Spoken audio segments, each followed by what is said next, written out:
times like this, I want to give back a little bit. So we're just going to do that giveaway, okay? So make sure you subscribe to the channel, like the video, share it, and make sure you leave a comment, all right? The 500 comment and the 1,000 comment, all right? 500 and 1,000, we're going to give a Cash App giveaway, all right? $100 Cash App giveaway to each one. 500 comment and 1,000 comment, all right?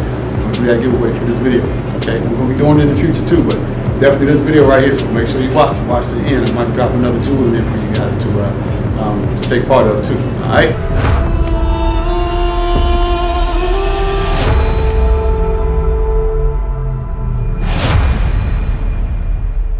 We'll go and talk to one of my clients. He's like a historian here, so he tells me about all the barbers in Alexandria that came through and this and that. So he always fills me in on that. So instead of me trying to regurgitate that and tell y'all, I'm gonna let y'all hear from the man himself. So we're gonna check him out.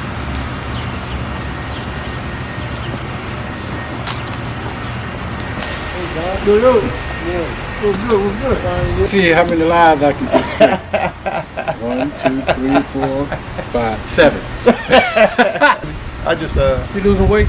No, I think it's the black. I don't know about that, boy. I got good eyesight. I think it's the black. I mean, I've been working out in the mornings though. Trying to keep a figure, right? You know, yeah. Oh, Lord. I feel one coming on. Lord, baby. Early in the morning. Hey, but I told when I talk to you all the time, definitely about the barbers and the history of the barbers and the barbers that were in Alexandria came through. Yeah. Definitely during your time like that. I've been trying to regurgitate it, but I can't tell it the way you tell it though. So just as far as the barbers that were down there, like I think you said Jimmy Red, Mr. Harris, Booker T. So many of them. One day, I could make a way for you to meet with Booker T, because he's been a barber now almost 50 years here in Alabama. Yeah.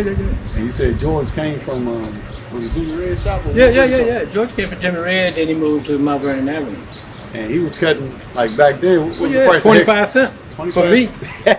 Then I turned 13, then it went up to 50 cents. Then when I turned 18, it was 75 cents. Wow. Then $1.25. Yeah. Hey, somebody, you still thinking about your academy? You know what? Yes and no. A little bit. Yeah. Think about it, and I could hook you up with small business people to talk to them about it. We need it. We need it. I just gotta get the right people in place. Yeah. For that, so I can make sure that the education and the training is proper. Because what I'm seeing right now is coming out of these schools. It's not up to par whatsoever. I gotta make sure that thing. I'm helping the fire chiefs put together a EMT training club. Okay. Yeah, we're trying to work with the schools to see how they want to do it, and we're going to get Gerald Wanga to be, Wanga was number 2 on the fire department. Try to get him, not him, but try to get the schools to get into the mindset. They don't want to.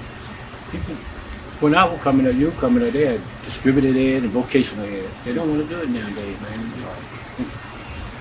It's the time to do it during the pandemic. Exactly. And during this, I would say, creative development. You come today to talk about the barber. When I look at the situation today with the pandemic, I think in terms of reconstruction.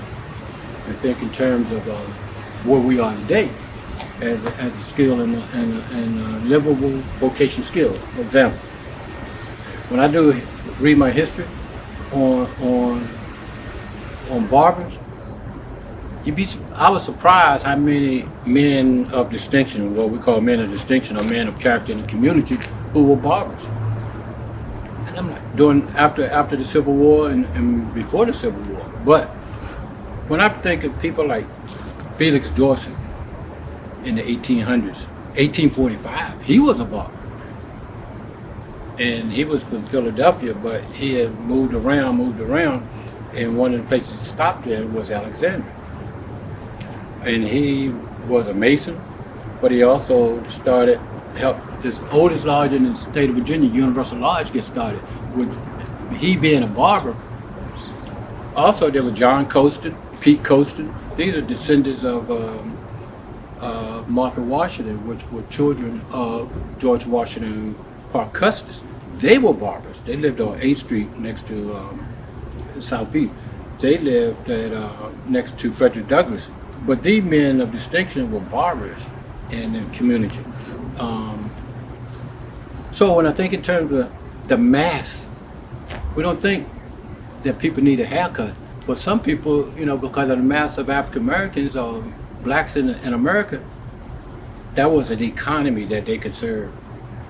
And the barbers, not only, as you know, John, not only were they hair cutters, but they was in the medical field too, pulling teeth, remedies, setting remedies for, you know, hair disease way before Maggie Walker and Madam CJ.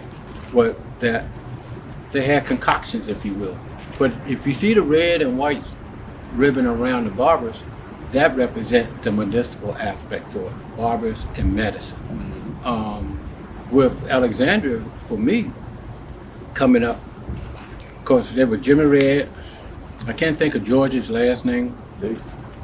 George Davis. Davison, okay. And then he was a young man, he was young. Then you had Mr. Dancy, who owned a lot of property on Queen Street, what now it's called the Parker Gray Historical District. Then you had, so when you had the owners, but you had all kind of people that would work with. We had the ladies salon, and you know, along with it. Then you had barbers that had chairs in there. So you may have the main people like Dancy, Mr. Harris, Jimmy Red, but there was other people that was employed in there, whatever they were paying rent for the chairs or whatever. But they had a skill, and there was a way out. And then if you think in terms of, and I'll go back to the pandemic in a minute, but when you think in terms of the military being segregated, you had to have black barbers in there because white wouldn't cut the white, and blacks wouldn't cut the whites, and the whites wouldn't cut the blacks. And so, I tell them that this industry is still it's still segregated, you know, to a point. You still got the black barbershop, the white barbershop, you know, you hear that? Oh yeah. Yeah, go ahead. Oh yeah, I know, because I've been looking at the clippers myself.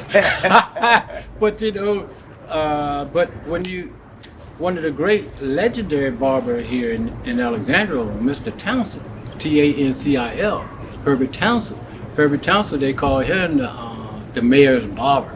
He was in the 200 block of King Street, and Mr. Townsend, you had Herbert Townsend Sr. I'm not sure what his other kids did, but there was this line of Townsend, Herbert Townsend Jr. had with Herbert Townsend III. But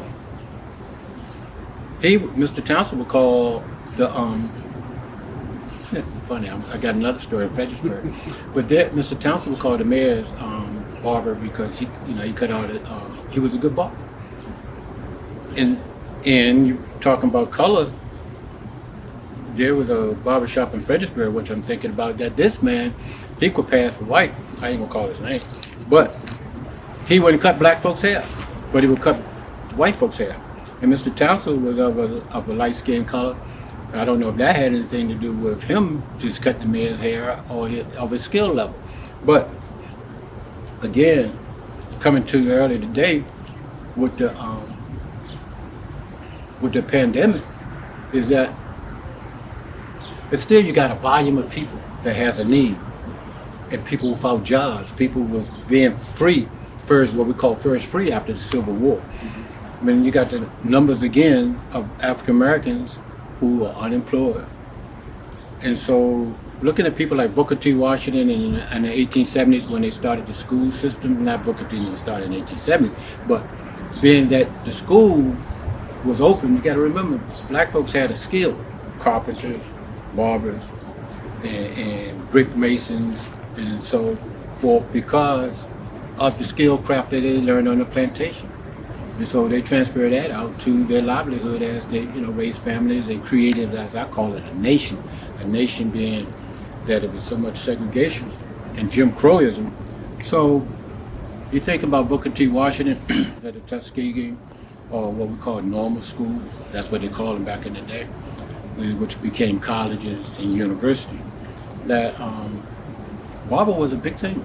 For example, the M Street Academy over in D.C., which later became Martha Washington School, and which was a great institution, not only for, it was the first black high school in America, matter of fact, that they had Barber in nursing, homemaking, what we would call home economics in my time, to give people a workable, livable skill.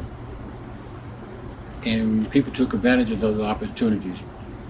Today, I've always encouraged the school system, been in the school system because of the mass concentration of young people. Those training. We had distributed ed, vocational ed. They don't have, I don't know if they have that much in schools as it is now, but for young people to earn a craft and a livable skill, because everybody's not going to college, College is a business that pushed that, and, as an economic thing. But a mass majority of people, just everyday working people, skill level. So my thing with the school board is to encourage them, whether it's barber, training, dentistry. Even Martha Washington had a dentistry school too, and where you can go get a license as a dental assistant. That under my opinion, under the new economics now, you just got to be creative, and that creativity is going to include a way. People talk about the prisoner pipeline. How to break that too is you got to give a skill level where someone can have a livable opportunity. And everybody's not criminal, everybody's not going to jail. And you got more C students than you got A students. That's what I always say. So anyway, going to that, when I was coming up, for example, I went to Jimmy Red. He was down on Royal Street, on the 200 block of South Royal Street. I paid 25 cents for a haircut. Big. Then when I turned 13, I paid 50 cents. Then when I turned 17, paid 75 cents. The men of the time was paying 75 on up to $1.50. That's now I ain't gonna put no prices out there now because of the time. But this is like what, 19? Well, late 60s. Well, actually, no. It was the early 60s. Early 60s. When no dinosaurs walking when I was on the earth. So, but talking about, we're talking 50-some years ago, 57 years ago, 62, 63, and little kids paying 25 cents for the little ones. There was a barber on 200 block. I don't think his name is, I can't think of his name. But in the 200 block of North Payne Street, next to Cameron and Payne, it's in the 1834 business section of Alexander Business. It's listed in there if you want to look up his name. Because not only did he have a barber, he had a restaurant. So my point with that is the barbers were diversified. They had the barber shop, but they also owned property. Yes. And they own the property where they can rent it out to people, rooms or rent houses, and they were entrepreneurs. And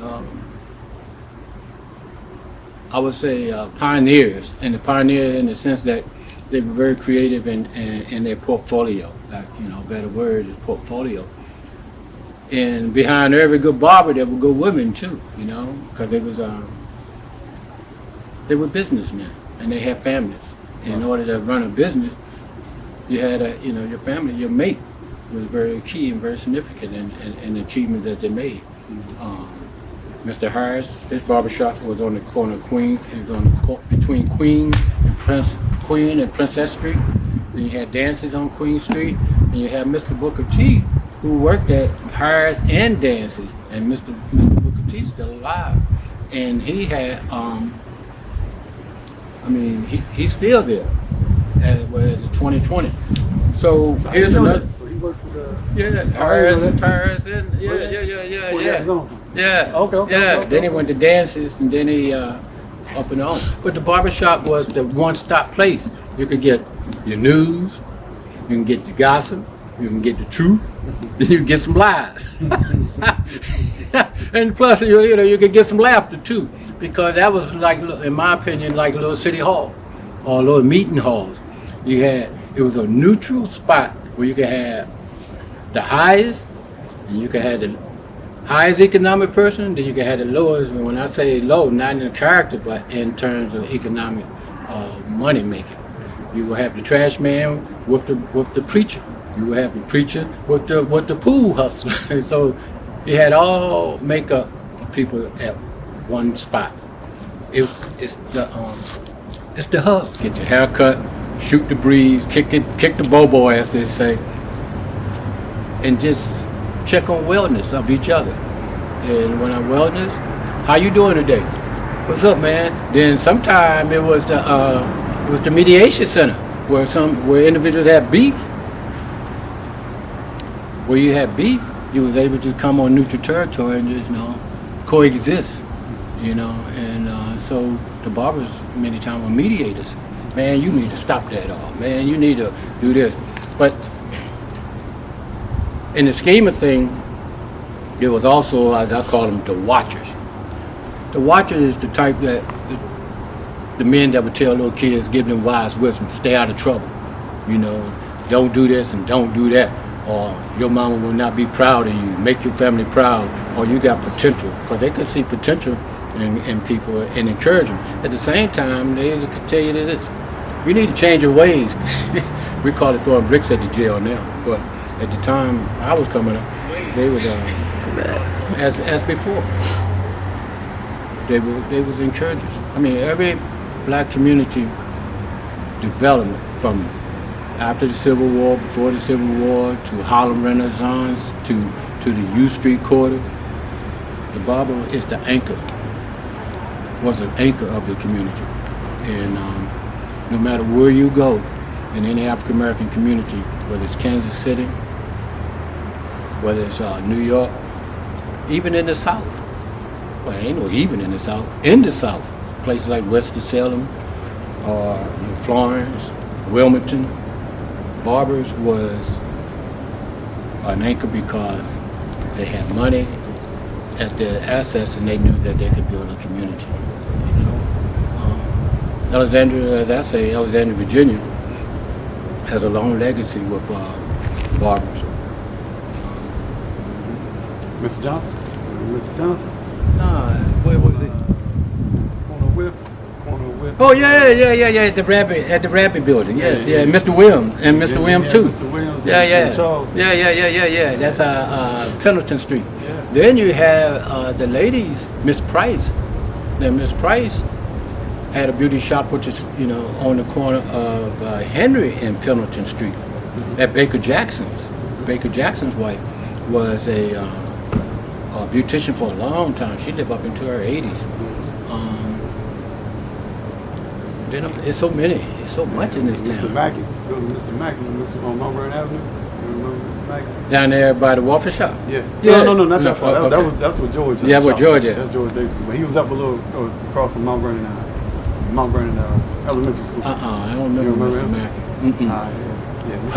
Yeah. So that's funny you say that, because there were sections of Alexandria because of segregation that black folks couldn't go to. And Mr. Mackey was one of them sections of what we call now Del Rey, but it's a town originally called the town of Potomac. Mm-hmm. And the town of Potomac was a town like Tenor Hill up in Falls Church that wouldn't allow black folks to, it was incorporated in 1915, they didn't allow black folks to live in the community. But it's being that Mr. Mackey was at a time where once was and where black folks could go to, became an owner in this section of Alexandria there, you know. So things changed, you know, things changed for the better. And when you go to Anacostia in D.C., barbers all on what used to be called Asylum Road, which is now, what is that? It's Statesman right now. Nellie Helen Barrow. Oh yeah. Martin Luther King. It's called Martin Luther King Avenue now. Mm-hmm. Barbers all over. Mm-hmm. All over. But can you imagine for 25 cents? Hey. Yeah. But the barbers was men of distinction of their time because it was honest job, honest vocation, honest skill. Yeah. You know, here's one. You know, some of the barbers was also meeting houses. You know, and they had, and like for instance, Booker T, which is now every Wednesday night. He for the last 50 years he didn't have. I don't know the name of his ministry, but they have churches in there all the time. Church every Wednesday night, Bible studies and so forth. And we would call it holistic, but I would call it a spiritual involvement. You know, spiritual involvement. Because you go back to Booker T. Washington when they had the United Negro Improvement Association. Yeah, for the men. Then you had one for the women. Well, not so. I wouldn't even call it auxiliary, but I would call it. The women had their charter membership, and the men had their charter membership, and you had all kind of people meeting together, talking about the improvement of the race. Race being black, not not African American, but just black, the black race. You know, from in my lifetime, I done morphed from, well, we don't use that N-word. My lifetime, Negro, African American, colored, yeah, colored, or even on my birth certificate, colored. So, saying that to say, all the scheme of it is humanity. That's the bottom line. It's about humanity. So many. But Jimmy Red, they had a saying in Alexander, Jimmy Red ain't dead, he just needs your head. That was a code word for a haircut, boy, you need a haircut. That's what that was about, need a haircut. Jimmy Red ain't dead, he just needs your head. Speaking of which, like you need one, we gotta get you up there man, next week or so. But you know, you're talking about George. George was an entrepreneur too because he had a clothing line. You know, he had a clothing line where, you know, you get your suits, your shirt, your shoes, you know, or, you know, the barbershop, if you have somebody, depending on what you want to do, you always have somebody from the neighborhood who has suspect activity that you can get a bargain, you know, just people helping each other out, making do. He's talking about the George, that's the one I was telling you, the only Rolls Royce I seen in Alexandria. Yeah. The only one, I was like, I'm the only one. And the Barber had but two or three of them through his lifetime. He had a white one, he had a gray and a blue and a white. Yeah. So the Barber had that? That's all, man. That's what I got to do right there. I got to cut that. Yeah. Seeing that then. Yeah. Yes, for sure. But like I say, he sold clothes. He had a clothing line. Yeah. He had the suits because my father was good and they get the suits. Yeah. Nice suit, hook it up for him. Yeah. And then I know probably else we had shark skin suits, and you know it wasn't no cheap material. Yeah. But yeah, some beautiful clothes. He did women's hair too. And hat too. I think he mainly did women's hair. Yeah. Well, because you know, like your brother will go like once a month. Women will go every week. Get that little curl, that press, that press. Yeah, press it. What do they call it? A press. Press and curl. Press and curl. That's what my mother was doing. Yeah. Yes, sir. Then here's something about a lot of people don't know about the barber. But when you go to the funeral, you never see no nappy hair or no bad hair, did you? The barbers will go into the mortuaries and do the hairdresser. You know. I got called for that. Yeah. I didn't do it though. Yeah. Yeah. I have a cousin. She did it for a long time. She worked for Mr. Dancy, my cousin Jean, and she will go into the various. What's her last name?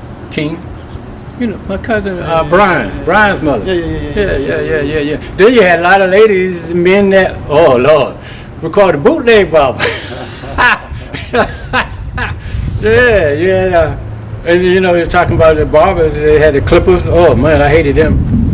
You know, the squeeze type, and then electric. I remember, well, I don't know, they probably came out before I was born, but I remember when some of the barbers that had barbers in their house, Mr. Pete, he was on the corner of King and Peyton Street, and he had the little clippers. And then I remember when he went over to electric clippers, but then you had barbers that would work during the day and have the shops on the weekend, or the shops at night, and call no names. Statute of limitation. But no, they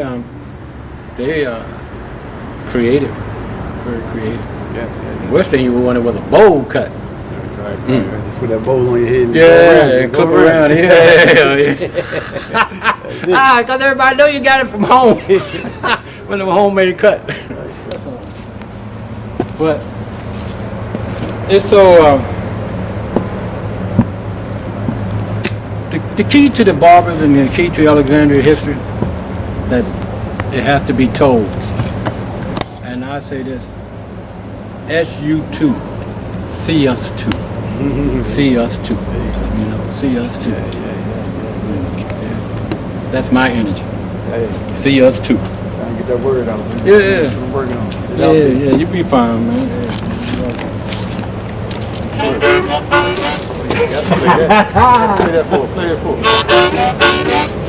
Yeah, you will have all kind of people like coming to the barber shop. How you think James Brown had that conkerling and then he went afro? How you think Fast Domino, they had that process and all that? Just think about it. So, musician.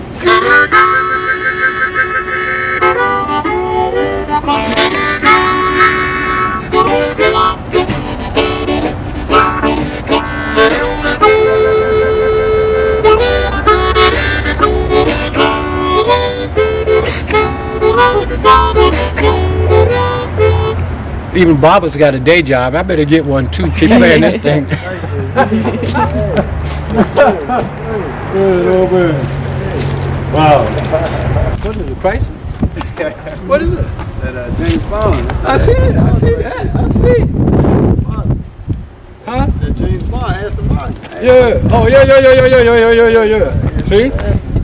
I ain't never seen a car like that before in my life. Do it fly? Hey, it's fast. Fast enough. Put some wings on it. Spike in there a little bit. That's beautiful, man. That's beautiful. Wow. Why do I have this? Hey, check this. If I'd known I was going to be on this and that, I wouldn't have had this on. Oh, Lord. I sure wouldn't have. I ain't dead. I'm standing up. I wouldn't have had this on, John. What you say, though? Why you? Hey, baby. We gonna keep it real. Oh, Lord, today. 100. We'll keep it 100. Yeah, you can do that. But 150 won't hurt. 150 wouldn't hurt, but 50 cents wouldn't hurt. you can have 50. Lord, today. And tomorrow, too. Oh, Lord. Represent. Whoa. Yeah. You gonna put Harlem on there? Yeah, I done put something. I'm up here trying. Oh, Lord. Well, Alexandria is Scottish town, but no. Man, you got me. See what happened at the barber shop? Shoulda, oh, Lord. I am. You got me. Hold on. Lord, today. Hey, too late now, man. Oh, yeah. Edit all that out. Hey, you done gave us 30 minutes. Excuse me. Cut. You gave us 30 minutes of Scotland. Oh, Lord. Lord. That first time he got me, but anyway, representing. Lord, today. It just dawned on me. It ain't funny. Don't see nothing funny about it. They got Scotland over there. Yeah, you need to, come on, you can follow me back around the corner. I just go in and change shirts. I can start this story over. I forgot something. We're gonna keep it real.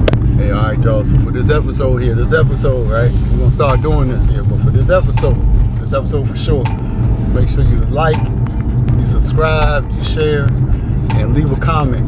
For the 500 comment and the 1,000 comments, I'm gonna do two. 500 comment and the 1,000 comment. We're gonna do a $100 Cash App giveaway. So who's ever number 500, and it be separate comments. So you can leave a few comments on there. But we're gonna count it 500 and then 1,000, and we'll do a $100 Cash App giveaway. So make sure you like, subscribe, share, and leave that comment. Okay, leave that comment.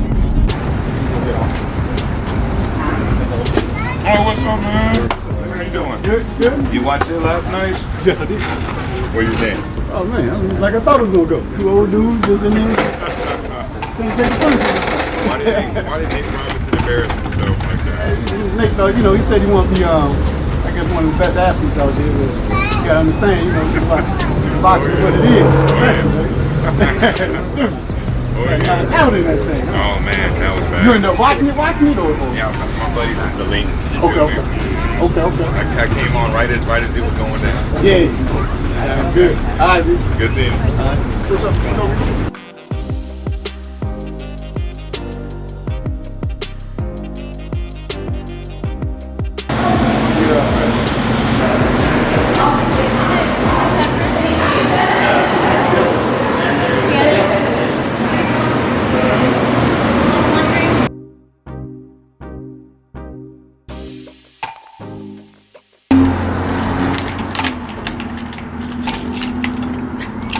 I have my vitamins here, so I gotta make sure I have my vitamins. You know, Barber and thing, man. You know, you got to stay in shape for that. So you know, you got to have your vitamins. Keep everything together here. A little bit left. I'm about to knock this last bit out.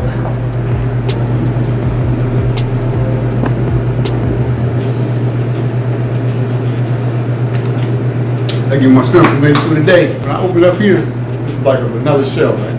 This is another shell. So you'll see it. All this here now was like just plain.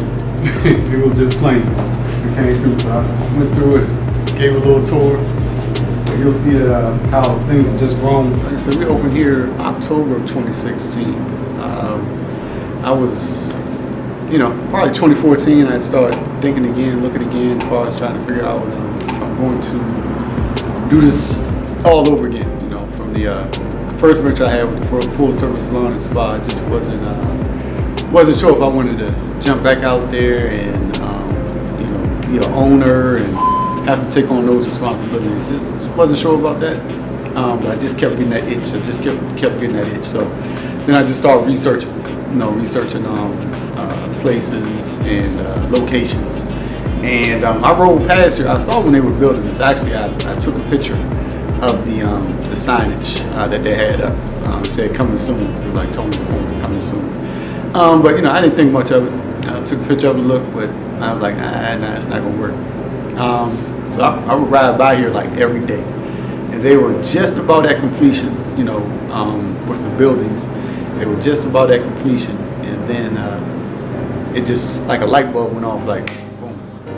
That's where your barbershop's gonna be right there. And just over time, I was just acquired stuff was got up here. Didn't have the sewing machine here for this vending machine here. That wasn't there. Now with COVID, as you know, so we got to put up the protection here for the clients and our receptionists and stuff. So got the sneeze shields. Got this up. You know, little things that times are changing now. Definitely different from when we opened up in 2016, October 2016. So we just celebrated 4 years last month, actually. 4 years of opening at this location here. So things coming along, and more to come. You'll see more locations that will be opening up soon and out around the country, in this area and around the country too.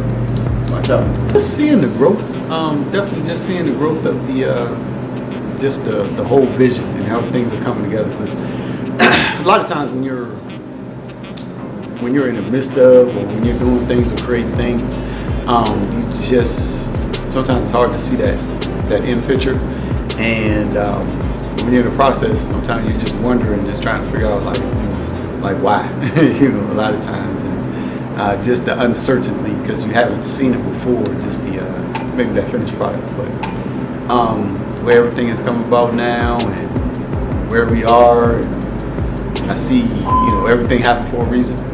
And this is how we are where we are now, and as far as with my growth, my progression, maturity, understanding of the business, understanding of the industry, just everything just coming together. And I was just, might not have taken the road that I had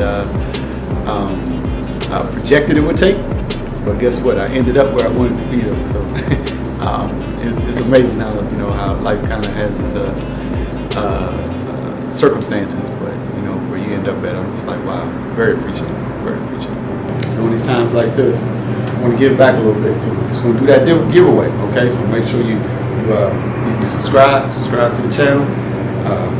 Like the video, share it, and make sure you leave a comment. All right, the 500 comment and the 1,000 comment. All right, 500 and 1,000. We're gonna give a Cash App giveaway. All right, $100 Cash App giveaway to each one. 500 comment and the 1,000 comment. All right, we're gonna do that giveaway for this video. Okay, we're gonna be doing it in the future too, but definitely this video right here. So make sure you watch to the end. I might drop another jewel in there for you guys to take part of too. All right.